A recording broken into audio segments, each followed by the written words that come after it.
Wanting to accelerate his return to the field, Mike Shanahan adopting a more cautious approach.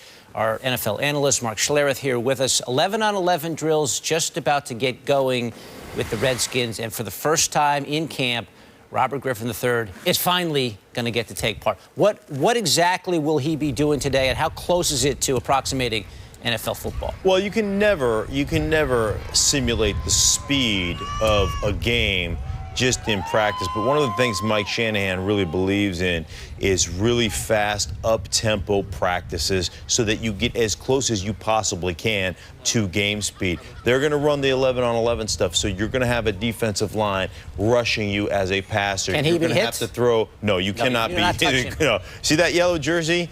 That yellow jersey means if you hit me, you may be getting a bus ticket and an apple on your way out of town. That's what that yellow jersey means. No touching the quarterback. No touching the quarterback. But you'll have to throw through windows. You'll have to slide in the pocket. There will be times when you will be pressured. The defensive lineman will run by you. They'll have their hands in your face. So you're going to have to slide around. You're going to have to make the proper reads and the proper throws. So that's what 11-on-11 will be. But they will not let RG3 take a shot. We heard him in his news conference on Monday, almost campaigning to get a chance in a preseason game. If he strictly does 11-on-11 intra-squad drills with the Redskins, can he be ready for an NFL season without having any real game experience? Well, I think it's different than it would be for, let's say, Darrelle Revis in Tampa. The first thing you're going to do when you're playing Darrelle Revis in Tampa Bay is you're going to go test that guy. You know, he's a bag of chum, and we're sharks in the water. So we're going to go after him. So we're going to design plays either to test him in the passing game, we're going to try to run by him, we're going to see how good that knee is, and then the other thing we're going to do, we're going to run at him. We're going to attack him. We're going to get one of our big uglies on him and go down and cut him. Let's make sure that that knee is intact. That's the NFL. It is brutal. It is a modern gladiator sport, but that's just the way it is. With RG3, there is an operation there with that head coach and with that offensive play caller where you can take him out of harm's way. You can't do that for Darrelle Revis. Darrelle Revis is going to be out there on that quote-unquote island. We're going to test him. For RG3, we can hand it off to Alfred Morris 35 times in a row if we want to, so we can take some of that pressure. Yeah, but you're not going to win a football game handing it off 35 times, right? I mean, you need RG3 to be RG3 to win a game. Right, but I'm saying you can keep him out. You don't have to run all the boot keep stuff. You don't have to get him on the edge of a defense. You don't have to call at all if you don't want to any of the read option stuff. You're going to you still got to throw passes. You can still, but you can simplify and you can implement an offense that will keep him out of harm's way for the most part. Doesn't that marginalize what makes RG3 so special? If you take away those plays and try to keep him out of harm's way, doesn't that make him just like any other quarterback? Well, it does take away some of his gifts, to be sure, but he is still a very gifted athlete, and he's a very gifted quarterback. This is not just an athlete who plays quarterback. This is a quarterback who happens to be an exceptional athlete. So, yeah, will you marginalize him a bit? Certainly, but there's a process in place of bringing a guy back so that he has that confidence in his body, so that he can go out and make all those plays. And it takes time from a confidence standpoint, a mental standpoint, to get yourself in a position where you feel great about where you are, and now I can just play carefree and I don't even have to worry about my leg. When he starts playing like that, yeah, then you implement more and more and more on his plate. But at this point, part of your responsibility is to manage him. Now, I have firsthand knowledge of this because I played for Mike Shanahan for 6 years, and there were certain plays in our offense that we would take out because I flat couldn't run them because my legs were so damaged at the time in my last 6 years of playing that there was no way I could do some of the things that we wanted to do. So we said, we're not going to run this play. Stink can't do that. He can't do this, and he can't do that. But he can do these 6 things really well. So that's what we're going to focus on with him. We actually flip-flop guards sometimes when we pulled. My right guard would become the left guard, and I would go over to right guard because they were like, we don't want that guy to pull.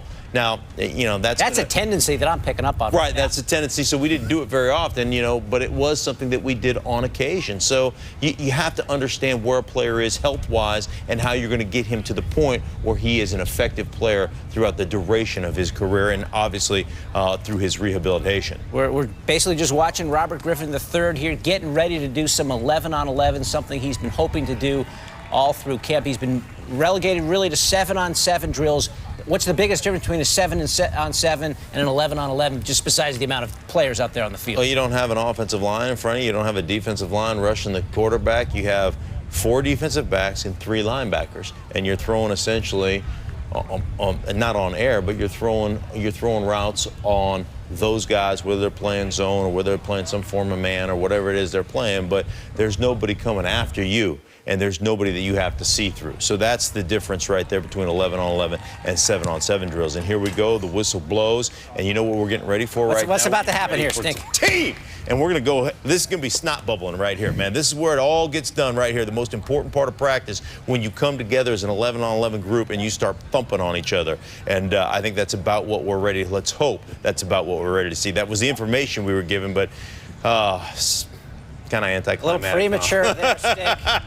They're still doing drills. Come on, can I get a whistle? Can we blow the horn and get some 11-on-11 in this thing? You saw the brace there on RG3's knee. Had the surgery a little over 7 months ago.